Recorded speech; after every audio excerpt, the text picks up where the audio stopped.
तो welcome 12th class. आप सबका स्वागत है आज के टॉपिक खाड़ी युद्ध या गल्फ वॉर में। आपने ये टॉपिक शायद सुना हो कि नया है, लेकिन ये नया नहीं है, सिलेबस में पहले से था। बस ये है कि तीसरे चैप्टर से दूसरे चैप्टर में आया। और एक बात बता दूं, अगर आप ये टॉपिक मुझसे कर रहे हो तो ना केवल आपको देखने में मजा आएगा, बल्कि मेरा दावा है कि इतना इंटरेस्टिंग बनाकर आपको बता दूंगा, आपको लगेगा कि ये घटनाएं जो मैं बोल रहा हूं आपके सामने हो रही है और आपको बहुत मजा आएगा। और सबसे बड़ी बात, आप इस टॉपिक से रिलेटेड कोई भी क्वेश्चन 1 नंबर से 6 तक कहीं भी चले जाना, इसको देखने के बाद, इस वीडियो को देखने के बाद 100% कर पाएंगे। तो चलिए बहुत इंटरेस्टिंग तरीके से स्टार्ट करता हूं आज का वीडियो। और बहुत पहले पॉइंट से ही आपको मजा आने लग जाएगा, क्योंकि मैं औरों की तरह नहीं ये पीडीएफ फाइल दिखा रहा हूं आपको, मैं बड़े लाइव तरीके से आपको समझा दूंगा कि आपको मजा आने लगेगा। और पहले पॉइंट से आप बंध जाओगे पॉइंट के साथ और बड़े मजे से इसको पढ़ोगे। तो चलिए स्टार्ट करते हैं आज का अपना वीडियो, खाड़ी युद्ध।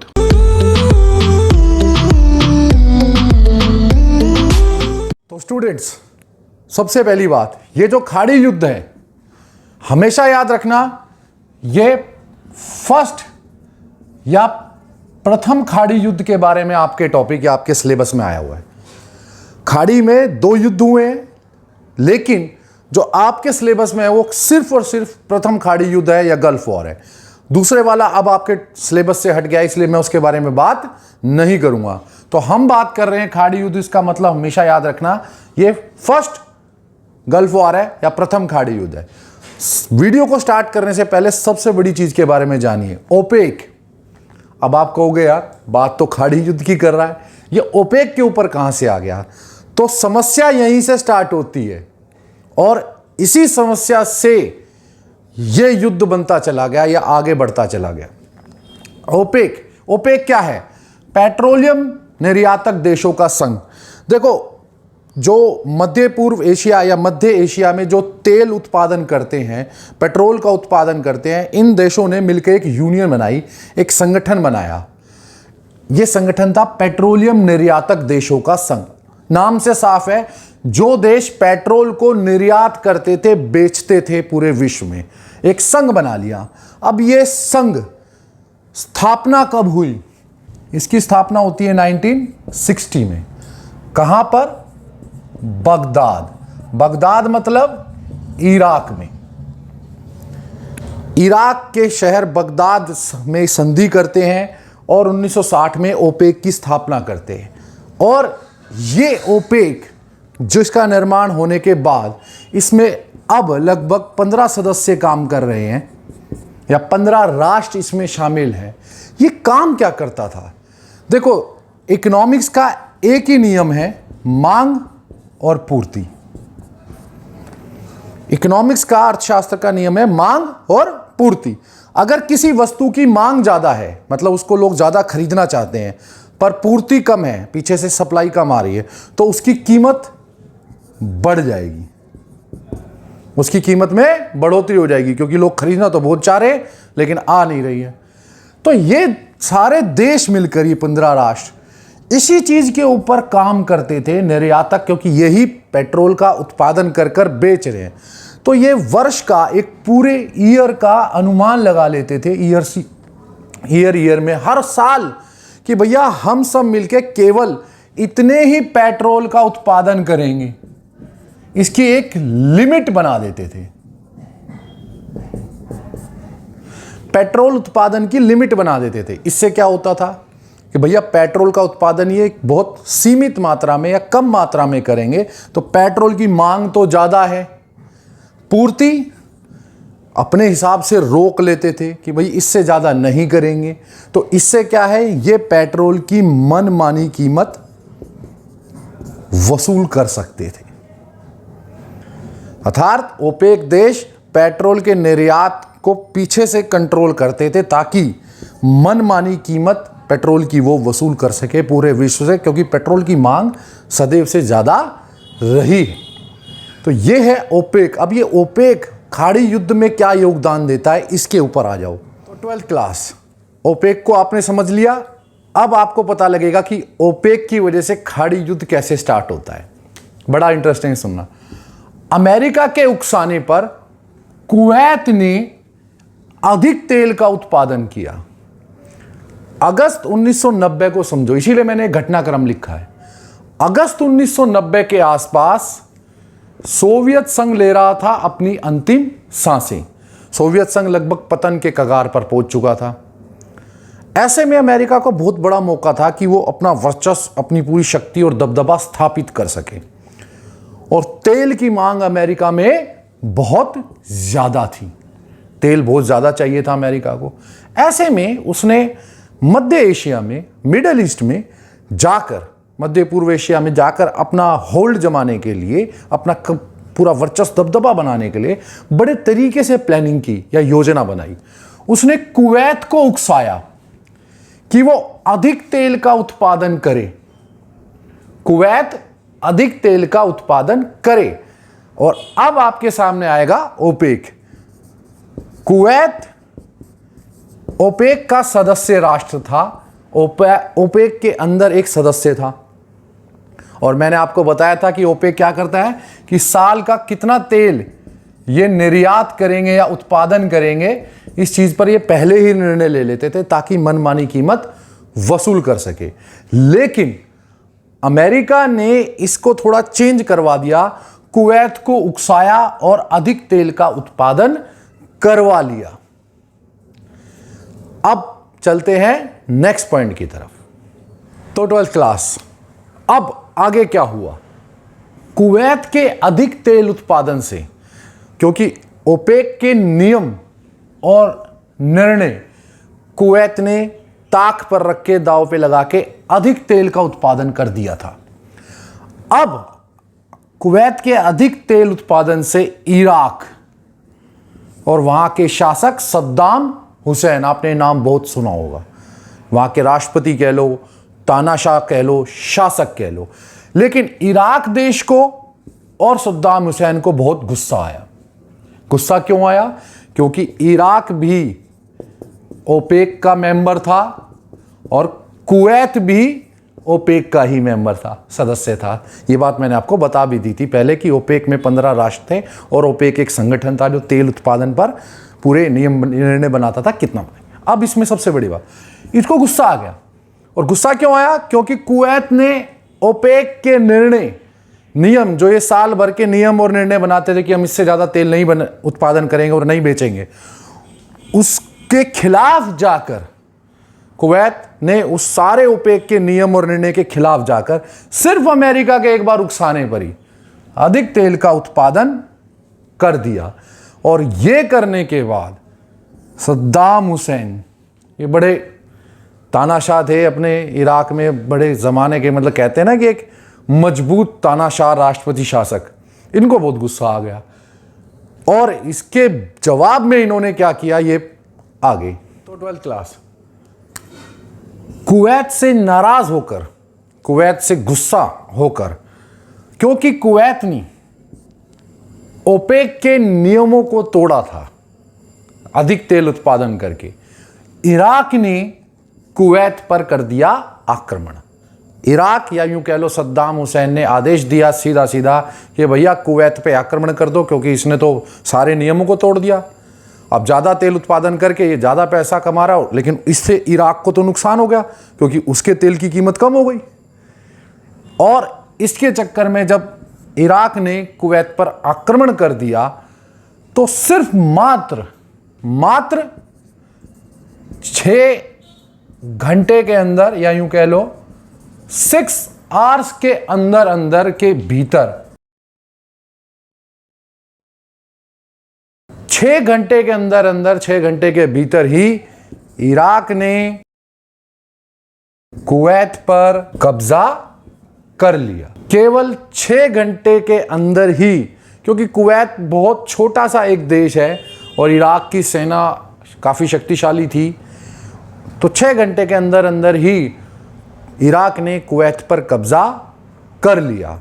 आपने एक फिल्म देखी होगी एयरलिफ्ट, अक्षय कुमार सर की, आपने उसमें ध्यान दिया होगा इस बात का कि वहाँ फंसे हुए भारतीयों को वो निकालते हैं।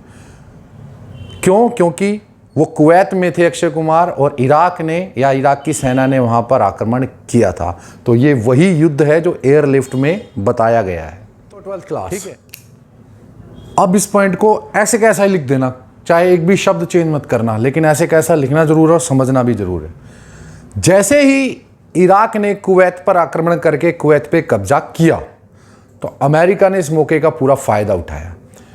अमेरिका इस मामले को यूएनओ में ले गया। अमेरिका ने खुद आक्रमण नहीं किया, यूएनओ में ले गया।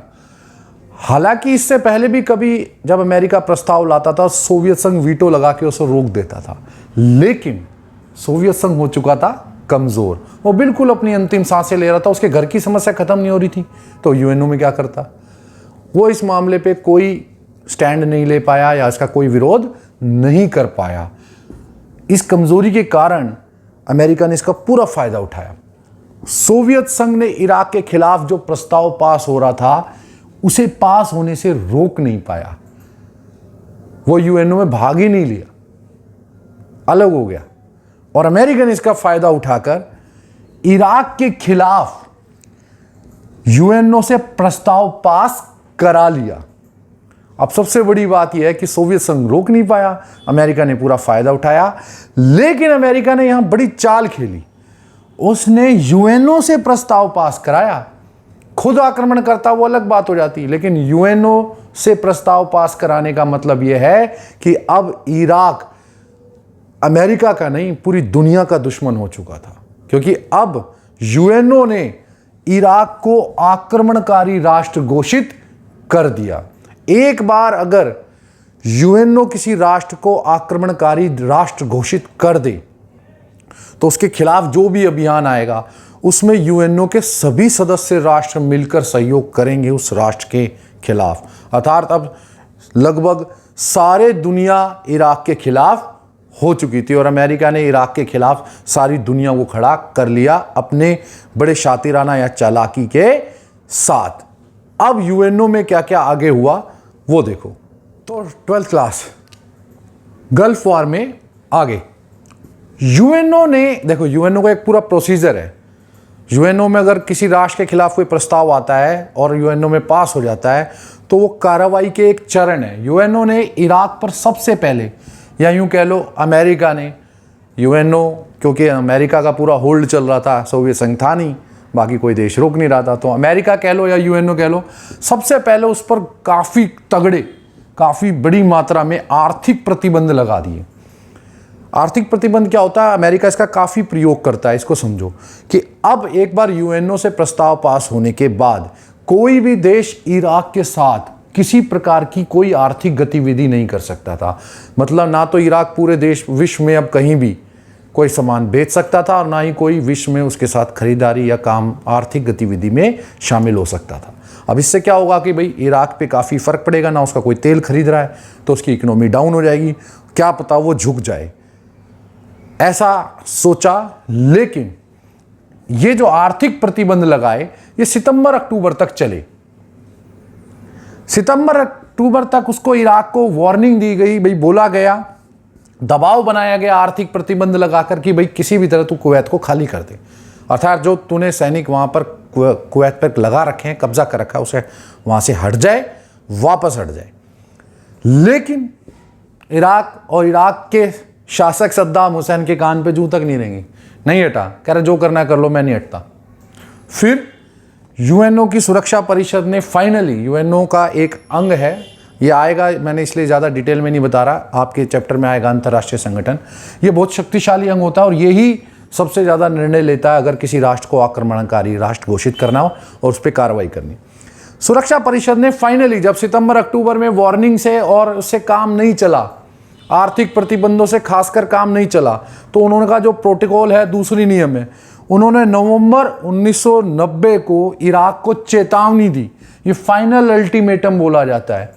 यूएनओ किसी देश पर अगर सैनिक कार्रवाई करेगा, यूएनओ करेगा, तो पहले उसे कुछ टाइम देता है। इसे कम से कम 1 महीना होता है कि इतना टाइम तो उस राष्ट्र को देना होगा कि अगर वो आक्रमणकारी राष्ट्र पीछे हट जाता है तो यूएनओ सैनिक कार्रवाई नहीं करेगा, लेकिन अगर वो नहीं हटेगा तो यूएनओ करेगा।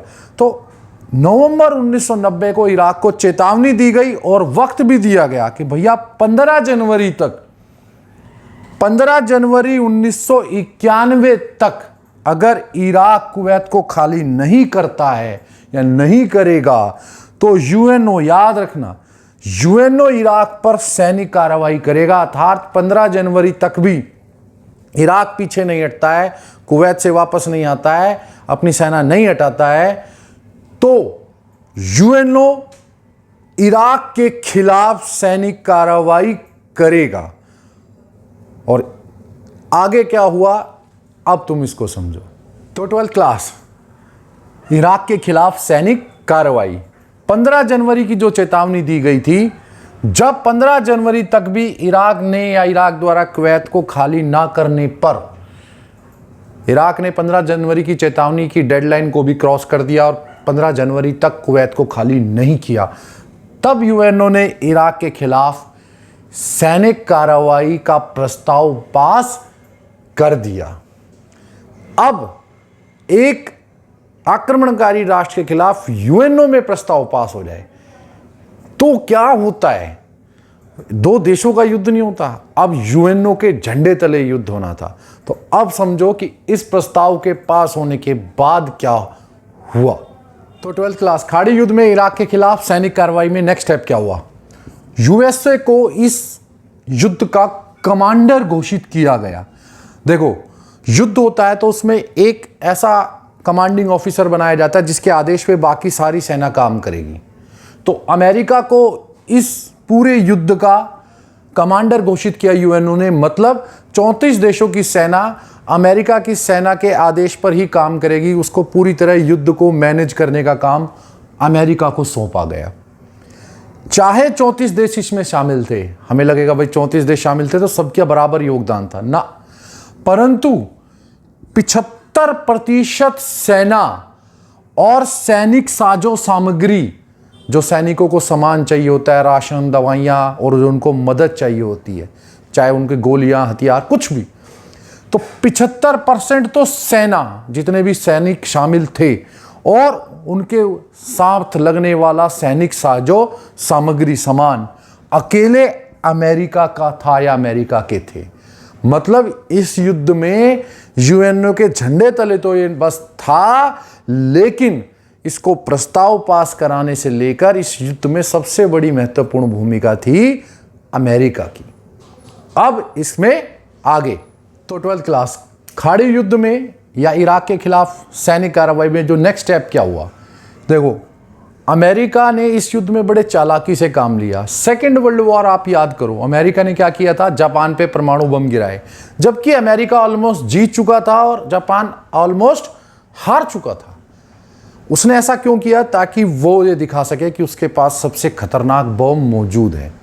ऐसा ही उसने इस युद्ध में बड़े चालाकी से काम लिया। अमेरिका ने अपने आधुनिक हथियार, जो उसके सबसे आधुनिक, मॉडर्न और शक्तिशाली हथियार थे, चाहे वो प्लेन हो, चाहे वो टैंक हो, चाहे वो मिसाइलें हो, उनको दिखाया और उनका इस्तेमाल किया, ताकि पूरी दुनिया को पता चल जाए कि सबसे ज़्यादा शक्तिशाली अमेरिका है, सबसे ज़्यादा खतरनाक विनाशक हथियार किसके पास है? अमेरिका के पास है। और उसने अपनी नवीनतम तकनीक और प्रौद्योगिकी का भी इस्तेमाल किया। जब मैं 10 साल का था, लेकिन इसकी वीडियोज़ डाली गई न्यूज़ चैनल पर, कंप्यूटर का एक हाथ निकलता था, नकली हाथ टैंक में से निकलता था, बटन दबता था, मिसाइल चली आती थी। ऐसी ऐसी तकनीक, ऐसे ऐसे प्रौद्योगिकी जिसको कभी विश्व ने देखा नहीं था, सोचा भी नहीं था, उसको अमेरिका ने, देखो, पहले तो छुपा के रखा था, लेकिन अब उसे पता था सोवियत संघ तो समाप्त हो गया। अब मैं ये तकनीक दिखाकर, अपनी प्रौद्योगिकी दिखाकर, अपनी शक्ति दिखाकर पूरी दुनिया को दिखा देता हूँ कि भैया मैं अकेला बादशाह हूँ, तुम तो हो ही नहीं कुछ। तो अमेरिका ने ऐसा ही किया, अपने सबसे आधुनिक, शक्तिशाली, खतरनाक हथियारों का प्रयोग इसमें किया। नवीनतम से नवीनतम, उससे नई तकनीक जो कभी बनी नहीं थी, उस तकनीक का, प्रौद्योगिकी का इस्तेमाल किया इस युद्ध में। और इसी कारण, अब देखो 1 या 2 में आएगा तो ये पॉइंट आपके बहुत काम आएगा।